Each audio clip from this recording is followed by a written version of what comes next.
Dieu est juste, et parce qu'il est juste, il punira pour l'éternité en enfer les êtres humains pécheurs, les femmes et les hommes, ceux et celles qui à aucun moment de leur vie ne se seront repentis de leurs péchés et qui à aucun moment de leur vie n'auront accepté l'Évangile, c'est-à-dire qui à aucun moment de leur vie n'auront cru l'Évangile, n'auront eu la foi dans le Christ. La solution n'est pas l'être humain pécheur.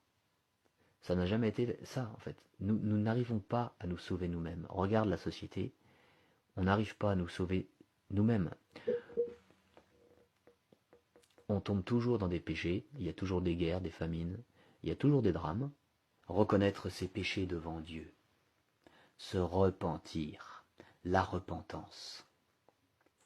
L'humanité est dans un état, en gros, pour la plupart des êtres humains, catastrophique. Le péché fait des ravages, des carnages, c'est une catastrophe. Le cœur de l'homme est pourri, corrompu par le péché. Le mensonge, le vol, l'idolâtrie, l'hypocrisie, la pornographie, la haine, les mauvaises pensées, l'occultisme. Prenons le temps de citer quelques péchés. La cupidité, l'idolâtrie sous toutes ses formes, les immoralités sexuelles. L'humanité, dans la majeure partie la plus grosse part de l'humanité, est dans un piteux état. Et Dieu le sait. Dieu ne plaisante pas avec le mal. Même après un seul péché, il y a l'enfer éternel pour ceux et celles qui n'auront pas cru dans le Christ toute leur vie et qui ne se seront pas repentis de toute leur vie. Pour cela, ce sera une ruine éternelle, le châtiment éternel, la condamnation éternelle, le feu éternel, une torture éternelle, l'enfer éternel. Ce sera un lieu de torture éternelle où il y aura des pleurs et des grincements de dents. Dieu est juste. Dieu est juste et il y a une bonne nouvelle. La bonne nouvelle, c'est l'Évangile.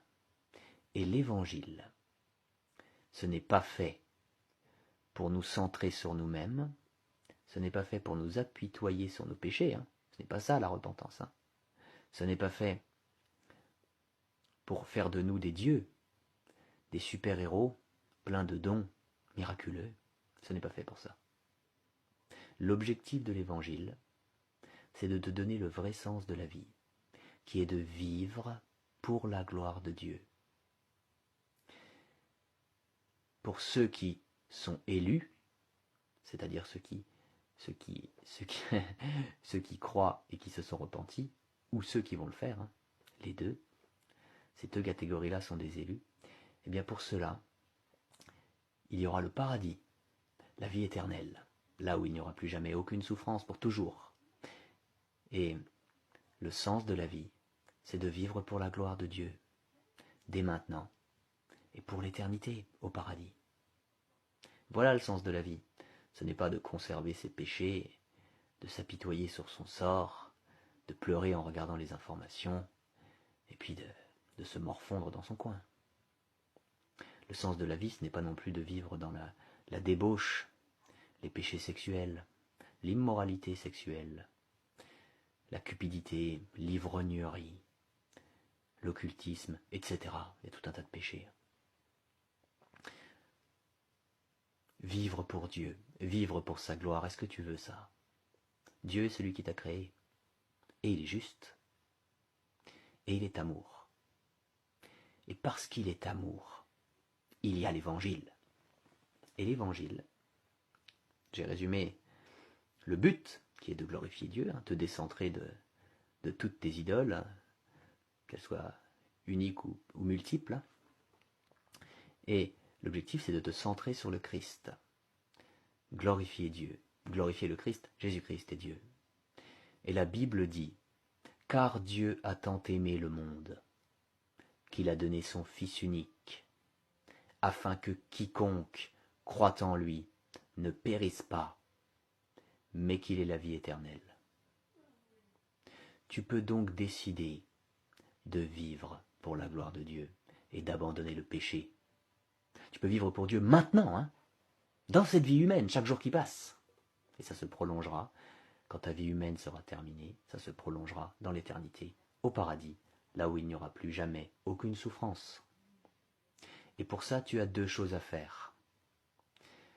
Alors, avant de te dire ce que tu dois faire, si tu choisis Jésus-Christ, je t'invite à mettre ton prénom en commentaire. En commentaire à cette vidéo. Juste ton prénom. Voici les deux choses que tu dois faire. Fais-les maintenant. N'attends pas. Premièrement, la foi. Il faut que tu crois que Jésus-Christ est Dieu, est EST.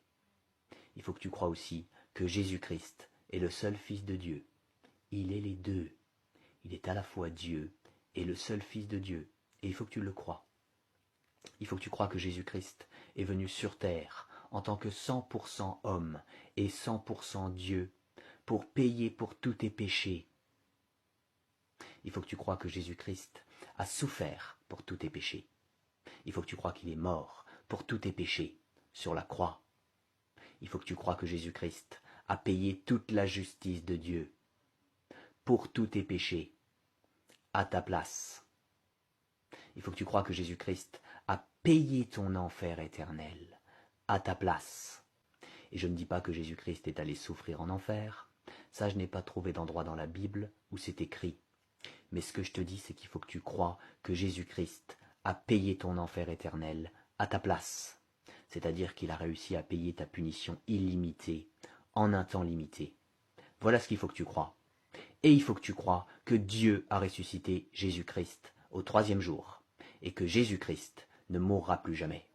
Que Jésus-Christ est victorieux sur la mort, sur le diable, sur le monde, sur le péché. Et que Jésus-Christ vit pour toujours. Il faut que tu crois que c'est bien Dieu qui a ressuscité Jésus-Christ au 3e jour. Et la deuxième chose qu'il faut que tu fasses, si tu as accepté de croire tout ce que je viens d'expliquer là, c'est la repentance. Je reconnais ma faute. C'est ça qui est écrit là, dans la vidéo. La repentance. Avouer ses péchés à Dieu. Oui, la repentance, c'est sincèrement avouer ses péchés à Dieu. Se détourner du mal. Lui citer tes fautes et lui demander pardon. Donc, prends un temps. Parle à Dieu dans une prière. Dis-lui combien tu regrettes de lui avoir fait du mal par tes péchés, par tes fautes. Engage-toi devant lui, toujours dans cette prière, à abandonner tout type de péché, à renoncer à pratiquer le péché. Et cite tes fautes, tes péchés à Dieu, toujours dans cette prière. Cite-lui tes fautes, cite-lui tes péchés, et demande-lui pardon. Arrête cette vidéo maintenant et pratique cette repentance. Gloire à Dieu.